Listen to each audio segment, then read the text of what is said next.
How about we draw an android girl who's watching a futuristic device repair half of her face?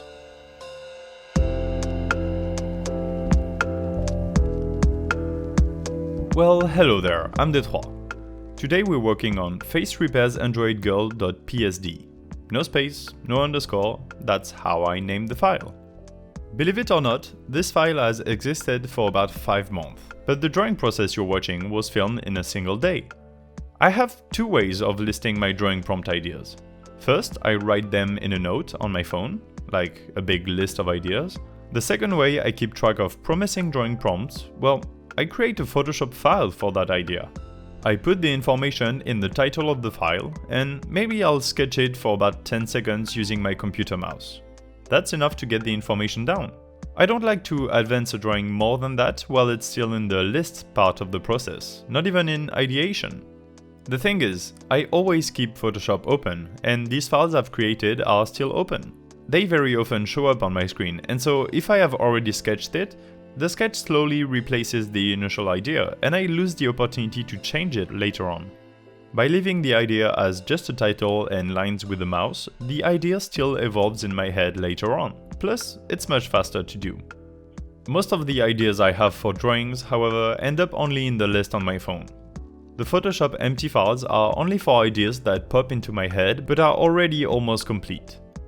If I want to draw a lineless alien spaceship, I will write lineless alien spaceship on the list, but if I already know what it looks like, kind of, I will make a file out of it. Like if I know the vibe, for example. Do you understand what I mean? Some ideas are just words, while others are more like blurry pictures, and I have a different way of treating them before I actually get to drawing them. It was the case for today. The Photoshop file was created long before I started even the sketching phase. Usually I wouldn't wait this long to start it, but since I had a precise idea of what it would look like, I knew I couldn't draw it earlier. I needed to work on some of the skills required first. I couldn't tell you exactly what I needed to work on though. It's like an overall improvement thing.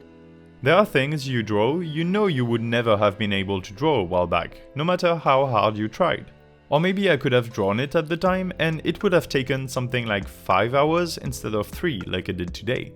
Maybe I would have drawn 5 different sketches before finding the one.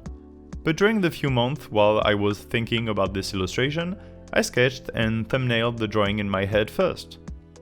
I find it much easier to reproduce on canvas what you see in your head than draw from scratch directly on the canvas. It's less things to think about all at the same time.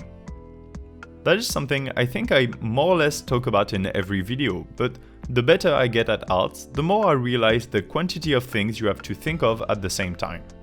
If you are casually watching this, you probably don't realize, but if you're an artist as well, you know what I'm talking about. You think of a scene in your head, then you get to draw it. But the way you see it, you realize that it's actually kinda wrong, because that's not how it would look. Like, an arm may be too small for the foreshortening you envision, so you make it bigger. But then the composition is off.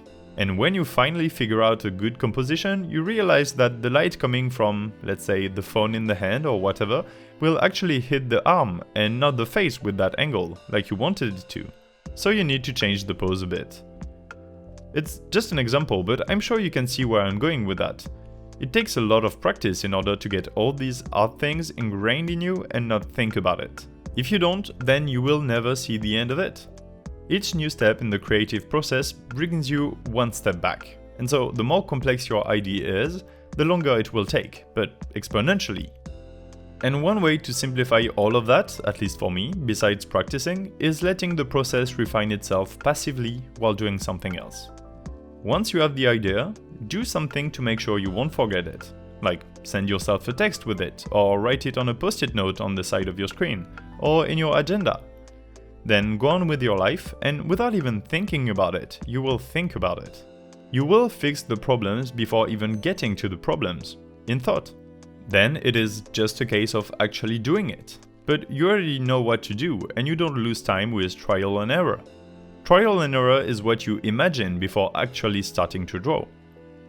Of course, in order to be able to do the things in thoughts, you need the actual skills. If you don't know about color theory, you won't be able to choose the right colors, let's say. You need to be able to physically do everything in order to visualize you doing it. And that takes us back to practicing. It's funny how the more you find shortcuts, the more you realize the shortcuts are effective only if you don't take them. Like, here's a shortcut so you don't have to practice, but in order for the shortcut to work, you need to have practiced the long way before. There is no magic. There is no secret method. And I think that's what I like about art. You can't improvise yourself artist because you can't cheat. Just like you can't improvise yourself a scientist. You need to study science or else you won't understand. Since I'm currently active in both worlds, I like to compare science and art quite a lot. And by science, I'm talking here about hard sciences, as in math, physics, chemistry, and so on, in opposition to soft sciences like social science, history, philosophy, literature, for example. To become a really good artist, you can't cheat or take too many shortcuts, just like in science. You can't ignore color forever, or perspective, or any other big core concept of visual arts. If you ignore one and go too far on one path, you will be stopped. It's like a tower. You need a wide base to make a higher tower. Sure, you can get pretty high fast with a very small base, but after a while everything you add on top will fall because it's not stable. You need to expand the base to have a more stable construction. In science, it is often the case with math. You can't do physics without math, or you will get stuck at a very low level. And after a while, you will realize that physics and chemistry are very closely linked, and you need a bit of both to understand things like atomic orbitals.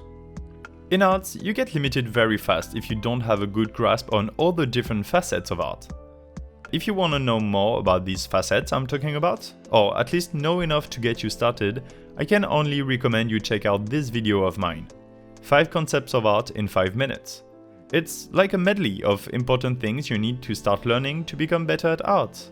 Before you get to that video, however, don't forget to like this Android girl and comment your thoughts on the artwork.